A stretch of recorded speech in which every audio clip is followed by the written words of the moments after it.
ਇਹ ਸਰਕਾਰਾਂ ਕਰਦੀਆਂ ਕੀ ਕਰਨਗੇ ਜੇਲਾਂ ਠਾਣੇ ਕੀ ਕਰਨਗੇ ਜੇਲਾਂ ਠਾਣੇ ਵਾਹਿਗੁਰੂ ਜੀ ਕਾ ਖਾਲਸਾ ਵਾਹਿਗੁਰੂ ਜੀ ਕੀ ਫਤਿਹ। ਉਹਨਾਂ ਦੇ ਸ਼ਹੀਦੀਆਂ ਦਾ ਤੇ ਜ਼ਖਮੀਆਂ ਦਾ ਮੁੱਲ ਨਹੀਂ ਪੈਂਦਾ ਔਰ ਆਰਥਿਕ ਤੌਰ ਤੇ ਜੋ ਕਿਸਾਨਾਂ ਦਾ ਬਾਰਡਰ ਤੇ ਜਾਣ ਲੱਗਿਆ ਉੱਥੇ ਨੁਕਸਾਨ ਹੋਇਆ ਉਹਦੀ ਸਮੁੱਚੇ ਰੂਪ ਦੇ ਵਿੱਚ ਮਾਫੀ ਨਹੀਂ ਮੰਗੀ ਜਾਂਦੀ। ਭਾਜਪਾ ਸਰਕਾਰ ਵੱਲੋਂ ਕਾਨੂੰਨ ਰੱਦ ਨਹੀਂ ਹੁੰਦੇ ਉਹਨਾਂ ਚਿਰ ਜਿਹੜੀ ਆ ਸਾਡੀ ਕਾਮਯਾਬੀ ਅਧੂਰੀ ਆ, ਉਹਨਾਂ ਚਿਰ ਸਾਡੀ ਜਿੱਤ ਅਧੂਰੀ ਆ। ਲੜਦੇ ਰਵਾਂਗੇ, ਲੰਮਾ ਚਿਰ ਲੜਦੇ ਰਵਾਂਗੇ। ਪਤਾ ਨਹੀਂ 24 ਚ ਲੜੀਏ, 24 ਤੋਂ ਅੱਗੇ ਵੀ ਹੋ ਸਕਦਾ, 2024 ਤੋਂ 24 ਐਂਡ ਨਹੀਂਗਾ। ਜਾਣਵੇ ਅੱਜ ਮੈਂ ਅੰਮ੍ਰਿਤਸਰ ਦੀ ਸਟੇਜ ਤੋਂ ਇਹ ਦੱਸਦਾ ਵੀ 24 ਤੱਕ ਆਖੀ ਜਾਂਦੇ, 24 ਵੀ ਐਂਡ ਨਹੀਂਗਾ। ਪਤਾ ਨਹੀਂ ਇਹ ਤੇ ਆਪਣੀਆਂ ਪੀੜ੍ਹੀਆਂ ਇੱਕ ਪੀੜ੍ਹੀ ਲੱਗਣ ਲੜਾਈ ਲੱਗਣ ਦਾ ਜਿਹੜਾ ਨਾ ਉਹ ਆਪਾਂ ਇੱਕ ਪੀੜ੍ਹੀ ਦਾ ਹਿਸਾਬ ਕਿਤਾਬ ਰੱਖ ਕੇ ਚੱਲੀਏ। ਲੰਮੀ ਲੜਾਈ ਆ, ਸਰਕਾਰ ਨਾਲ ਲੜਾਈ ਆ, ਜ਼ਮੀਨ ਦੀ ਲੜਾਈ ਆ, ਜਵਾਨੀ ਦੀ ਲੜਾਈ ਆ, ਕਿਸਾਨੀ ਦੀ ਲੜਾਈ ਆ, ਸਾਡੀ ਮਾਰੂ ਨੀਤੀਆਂ ਦੀ ਵਿਰੋਧਤਾ ਦੀ ਲੜਾਈ ਆ। ਕਿਸੇ ਮਹਿਕਮੇ ਨਾਲ ਸਾਡੀ ਕੋਈ ਜੱਦੀ ਦੁਸ਼ਮਣੀ ਨੀਤੀ ਦੁਸ਼ਮਣੀ ਨਹੀਂ। ਤੇ ਮੈਂ ਬੇਨਤੀ ਕਰਦਾ ਕਿ ਇਸੇ ਤਰ੍ਹਾਂ ਕੁਝ ਟਾਈਮ ਹੋਰ ਸਟੇਜ ਆ ਕਿਸੇ ਤਰ੍ਹਾਂ ਕਾਰਵਾਈ ਨੂੰ ਚੱਲਦੇ ਰੱਖੋ। ਤੁਸੀਂ ਜਿੱਤ ਲਾ ਕੇ ਚੱਲੇ ਹੋ, ਅੱਜ ਬਹੁਤ ਵੱਡੀ ਕਾਮਯਾਬੀ ਤੁਹਾਡੀ ਝੋਲੀ ਪੈ ਰਹੀ ਆ। ਇੱਕ ਜੇ ਅੱਜ ਤੁਸੀਂ ਰਾਹ ਬੰਦ ਕਰ ਦਿੱਤਾ, ਅੱਗੇ ਤੋਂ ਕਿਤੇ ਵੀ ਆਗੂ ਦੀ ਹਿੰਮਤ ਨਹੀਂ ਪੈਣੀ ਕਿ ਕੋਈ ਪ੍ਰੋਗਰਾਮ ਰੱਖ ਸਕੇ ਜਿਹੜਾ ਕਿਸਾਨ ਮੋਰਚੇ ਨੂੰ ਪਤਾ ਲੱਗੇ ਵੀ ਉਹ ਪ੍ਰੋਗਰਾਮ ਕਾਮਯਾਬ ਕਰ ਸਕਣ। ਆਪਣੇ ਜਿਹੜੀਆਂ ਵਿਰੋਧੀ ਤਾਕਤਾਂ ਨੇ, ਭਾਜਪਾ ਦੀ ਜੁੰਗਲੀ ਆ, ਮੋਦੀ ਜੁੰਗਲੀ ਆ, ਇਹ ਜਿਹੜੀਆਂ ਇਹੋ ਜਿਹੀਆਂ ਤਾਕਤਾਂ ਨੇ ਇਹ ਪ੍ਰੋਗਰਾਮ ਨਹੀਂ ਕਰਨਗੀਆਂ। ਅੱਜ ਤੁਹਾਡੀ ਤਾਕਤ ਦਾ ਪਤਾ ਲੱਗਣਾ। ਜੇ ਅੱਜ ਤੁਹਾਡੀ ਤਾਕਤ ਜਮਾ ਕੇ ਰੱਖੀ ਤੁਸੀਂ 7-7:30 ਵਜੇ ਤੱਕ, ਤੇ ਮੇਰੇ ਖਿਆਲ ਆ ਵੀ ਤੁਹਾਨੂੰ ਆਉਣ ਵਾਲੇ ਸਮੇਂ 'ਚ ਧੁੱਪ ਦਾ ਸਾਹ ਆਊਗਾ। ਫਿਰ ਆਪਾਂ ਦਿੱਲੀ ਦੀ ਤਿਆਰੀ ਕਰਾਂਗੇ। ਦਿੱਲੀ ਵੱਲ ਨੂੰ ਵੀ ਨਾ ਕੱਟੋ, ਟਾਈਮ ਕੱਢ ਕੇ ਮਹੀਨੇ 'ਚ ਤੁਹਾਡੇ ਕੋਲ 2 ਦਿਨ ਨਿਕਲਦੇ, 5 ਨਿਕਲਦੇ, 10 ਨਿਕਲਦੇ। ਵੱਧ ਤੋਂ ਵੱਧ ਆਪਣੇ ਕੰਮਾਂ ਨੂੰ ਸੰਕੋਚ ਕੇ ਕੰਮ ਵੀ ਚੱਲਦੇ ਰੱਖੋ, ਘਰ ਬਾਹਰ ਵੀ ਚੱਲਦੇ ਰੱਖੋ। ਜ਼ਿੰਮੇਵਾਰੀਆਂ ਦੇ ਜੋ ਭੈਣ ਭਰਾਵਾਂ ਨੂੰ। ਆਪਾਂ ਯਾਤਰਾ ਤੇ ਜਾਂਦੇ ਰਹਿੰਦੇ ਆ, ਵੇਖਿਆ 2-4 ਦਿਨ ਕੰਮ ਚੱਲ ਜਾਂਦਾ। ਦਿੱਲੀ ਰੱਖੋ, ਟ੍ਰੇਨਾਂ ਚੱਲਦੀਆਂ ਨੇ, ਕਿਰਾਏ ਤੋਂ ਬਚੋ, ਘੱਟ ਖਰਚੇ ਤੋਂ ਬਚੋ, ਉੱਥੇ ਮਹਿੰਗੇ ਪਕਵਾਨਾਂ ਤੋਂ ਬਚੋ। ਟਰਾਲੀ ਜੇ ਜਾਣੀ ਤੇ 2 ਟਰਾਲੀਆਂ ਕਰੋ ਜੋੜ ਕੇ। ਜੇ ਜਾਣਾ ਤੇ ਟ੍ਰੇਨ 'ਤੇ ਜਾਓ। 7:20 ਦੇ ਤੋਂ ਟ੍ਰੇਨ ਚੱਲਦੀ ਆ, ਸਵੇਰੇ ਬਿਆਸੋਂ ਮੇਰੇ ਖਿਆਲ 8 ਵਜੇ ਤੱਕ ਬਿਆਸੋਂ ਚੱਲਦੀ ਆ। ਪਰ ਇਹ ਆ ਵੀ ਉੱਥੇ ਕਿਰਾਇਆ ਫਰੀ ਆ। ਝੰਡਾ ਡੰਡਾ ਬੈਜ ਆਪਣੇ ਕੱਪੜੇ ਲੈ ਕੇ ਉੱਥੇ ਜਾਓ ਤੇ ਪ੍ਰਬੰਧ ਨੇ ਰਿਹਾਇਸ਼ੀ। ਆਮ ਅੰਦੋਲਨ ਨੂੰ ਅੱਜ ਤੋਂ ਉਸ ਅੰਦੋਲਨ ਦੇ ਵਿੱਚ ਤੇ ਅੱਜ ਦੇ ਅੰਦੋਲਨ ਦੇ ਵਿੱਚ ਫਰਕ ਸਮਝੋ। ਇੱਕ ਅੰਦੋਲਨ ਕੀਤਾ ਸੀ ਸਾਡੇ ਸ਼ਹੀਦਾਂ ਨੇ ਜਲਿਆਂਵਾਲੇ ਬਾਗ, ਜਦੋਂ ਗੋਲੀ ਚੱਲੀ ਸੀ ਭੁੱਖੇ ਤੇ ਆਏ ਦੇ। ਇੱਕ ਅੰਦੋਲਨ ਹੋਇਆ ਸਾਡਾ ਜਿਹਨੂੰ ਆਪਾਂ ਕੰਨਵਾਨ ਦੀ ਸ਼ਮ ਕਹਿੰਦੇ ਆਪਣੇ ਇਤਿਹਾਸ ਦੇ ਵਿੱਚ। ਇੱਕ ਗੁਰੂ ਮਹਾਰਾਜ ਨੇ ਹੋਇਆ 9 ਮਹੀਨੇ ਅੰਦੋਲਨ, ਜਿਹੜਾ 7 ਮਹੀਨੇ ਕੇ 9 ਮਹੀਨੇ ਮੈਂ ਚਿਰ ਭੁੱਲਦਾ ਨਾ ਹਾਂ, ਜਦੋਂ ਅਨੰਦਪੁਰ ਦੇ ਕਿਲੇ ਨੂੰ ਘਿਰਾ ਪਿਆ ਸੀ, ਉੱਥੇ ਪੱਤੇ ਖਾ ਕੇ ਗੁਜ਼ਾਰਾ ਕੀਤਾ। ਅੱਜ ਅਸੀਂ ਵੀਡੀਓ ਕਾਲ ਰਾਹੀਂ ਆਪਣੇ ਘਰਦਿਆਂ ਨਾਲ ਗੱਲ ਕਰ ਸਕਦੇ ਹਾਂ, ਰਿਸ਼ਤੇਦਾਰਾਂ ਦਾ ਗੱਲ ਕਰ ਸਕਦੇ ਹਾਂ।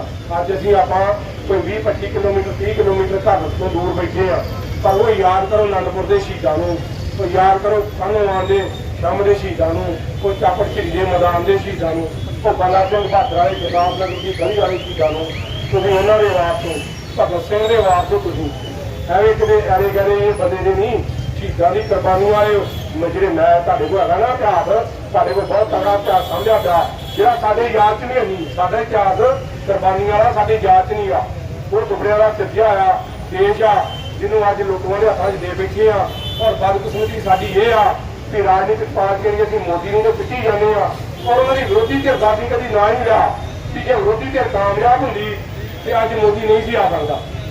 ਇਹ ਗੱਲ ਯਾਦ ਰੱਖੋ, ਜਦੋਂ ਤਰੀਕ ਤਗੜਾ ਹੋਵੇ ਨਾ ਉਦੋਂ ਅਗਲੇ ਬੰਦੇ ਨੂੰ ਅਕਲ ਆਉਂਦੀ ਰਹਿੰਦੀ ਆ। ਆਪਣੇ ਵੇਖ ਲਓ, ਜੇ ਕਿਤੇ ਵੱਟ ਬੰਨੇ ਵਾਲਾ ਤਰੀਕ ਤਗੜਾ ਹੋਵੇ, ਆਪਾਂ ਵੱਟ ਬੰਨਾ ਧਿਆਨ ਨਾਲ ਹੀ ਉਹਦਾ ਵੱਡੀ ਦਾ।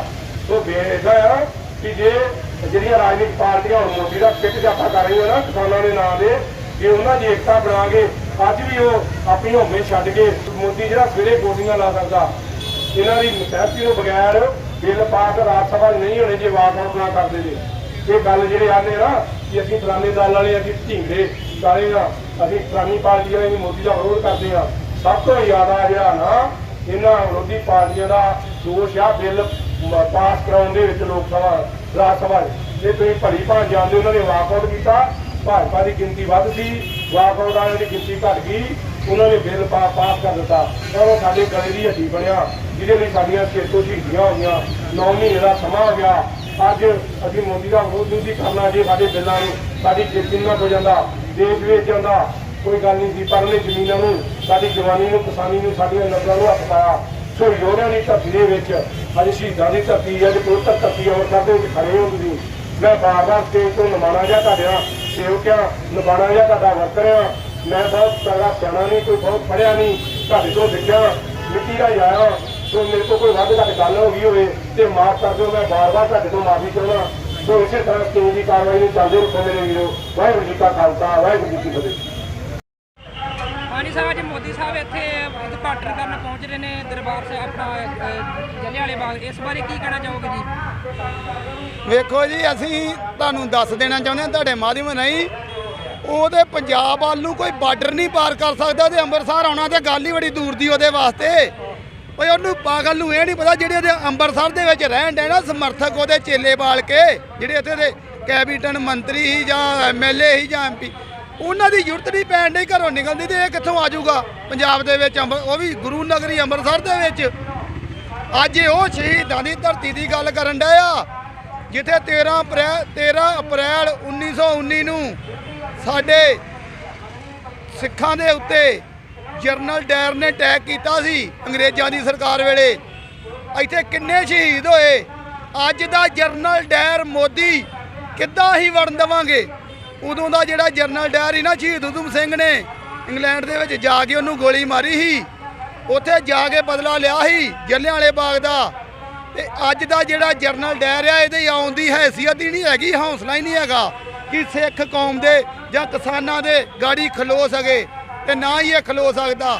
ਤੁਸੀਂ ਅੱਜ ਸਵੇਰ ਦੀ ਇੱਕ ਗੱਲ ਨੋਟ ਕੀਤੀ ਹੋਣੀ ਆ, ਕਿਸਾਨਾਂ ਨੂੰ ਹਰ ਮੋੜ ਤੇ ਬੈਠਿਆਂ ਵੇਖਣ ਡਿਆ ਜੇ। ਤੁਸੀਂ ਸਾਨੂੰ BJP ਦੀ ਇੱਕ ਵੀ ਗੱਡੀ ਵਿਖਾ ਦਿਓ ਸ਼ਹਿਰ ਅੰਮ੍ਰਿਤਸਰ ਦੇ ਵਿੱਚ ਤੁਰੀ ਫਿਰਦੀ ਤੁਸੀਂ ਵੇਖੀ ਹੋਵੇ। ਅਸੀਂ ਇੱਕ ਗੱਲ ਤੁਹਾਨੂੰ ਦੱਸ ਦੇਣਾ ਚਾਹੁੰਦੇ, ਇਹਨਾਂ ਦੀ ਇੰਨੀ ਜ਼ਰੂਰਤ ਨਹੀਂ ਆ ਆਮੋ ਸਾਹਮਣੇ ਖੜਕਣ। ਇਹ ਪ੍ਰਸ਼ਾਸਨ ਦਾ ਸਹਾਰਾ ਲੈਂਦੇ ਆ, ਸਰਕਾਰ ਦਾ ਸਹਾਰਾ ਲੈ ਕੇ ਘਰੋਂ ਨਿਕਲਣਗੇ। ਜਦੋਂ ਵੀ ਨਿਕਲਣਗੇ ਇਹਨਾਂ ਦੀ ਇੰਨੀ ਵਾਹ ਨਹੀਂ ਹੈਗੀ ਕਿ ਇੱਥੇ ਆ ਕੇ ਖਲੋ ਕੇ ਲੰਘ ਸਕਣ। ਅਸੀਂ ਤੇ ਆਨੇ ਆ ਲੰਘਣ, ਸਾਡੇ ਆ ਬੈਠੇ ਅਸੀਂ ਘਿਓ ਮੰਡੀ ਚੌਂਕ ਦੇ ਵਿੱਚ, ਲੰਘਣੇ ਦੀ ਭਲਾ ਇੰਨੀ ਯੋਗ ਹੀ ਨਹੀਂ ਗੇ। ਅਸੀਂ ਦੱਸਦੇ ਇਹੋ ਗੱਲ ਦੱਸਣੀ ਤੁਹਾਨੂੰ।